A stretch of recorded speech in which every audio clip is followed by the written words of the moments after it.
Malagasy dia zao zava-misy. Misy ny fomban-drazana malagasy maro izay voisitsika eto amin'ny firenentea, ohatra hoe fitampo. Ny fitampo dia fomban-drazana malagasy madio fa saingy fomba sakalava fa tsy ataon'ny Betsimisaraka. Ny tsaborà dia fomba malagasy fa ataon'ny Betsimisaraka fa tsy ataon'ny Betsileo. Volambetoaka ny amin'ny Betsileo fa tsy ataon'ny Antakarana fa ny azy tsangatsaina. Tsangatsaina ny Antakarana fa tsy manao an'izany ny atam-bahoaka fa ny azy sambatra nataony. Ary sambatra nataony atam-bahoaka fa ny alamaty be no amin'ny merina. Ny alamaty be dia fomban-drazana merina, fomban-drazana malagasy zany fa merina no manao azy. Inona zany ny antsoina hoe fomba malagasy iraisantsika rehetra ireo, na atandroy ianao, na sakalava ianao, na merina, na Betsileo, na Antakarana. Tsy manana fomba iraisana ny malagasy rehefa tafaraka fa samy mioloko azy rehefa misy ny fotoana ionana. Raha vao miresaka fomba dia lasa misaraka ho azy ny foko anankiroa samihafa.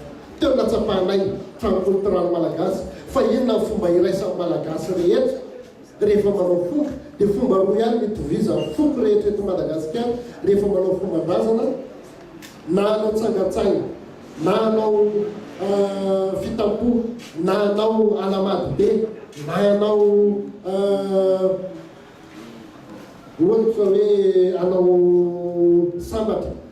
Mitoviza amin'ny malagasy rehetra dia midio izy aloha vao manao fomba. Zay no mampiavaka amin'ny malagasy. Ndraisinay trankulturale malagasy ary tamin'izany andro zany hoe ndeha aritsika alaitsika natao hoe fidiovana iraisan'ny malagasy, satria ny sakalava alohan'ny anaovan'ny fitampoa dia manao anefa ngalaelo.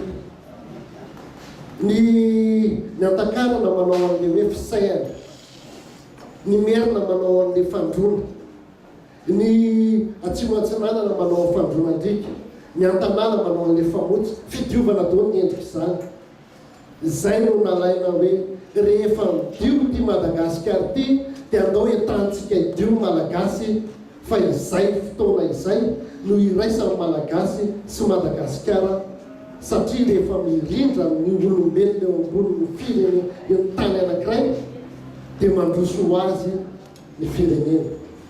Ka aminay zany dia niraisina tamin'izany fotoana zany hoe andao ary ataontsika ho fidiova Madagasikara ny fifaranan'ny taom-baovao malagasy, ny fifaranan'ny fahavaratra izay fidiovany ty firenena hitsahantsika ty. Tsy mila finoana zany,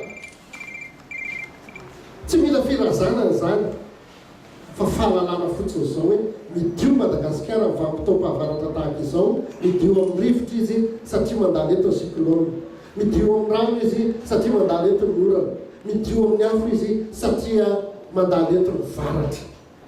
Ary miova endrika daholo ny tany hita maso rehetrarehetra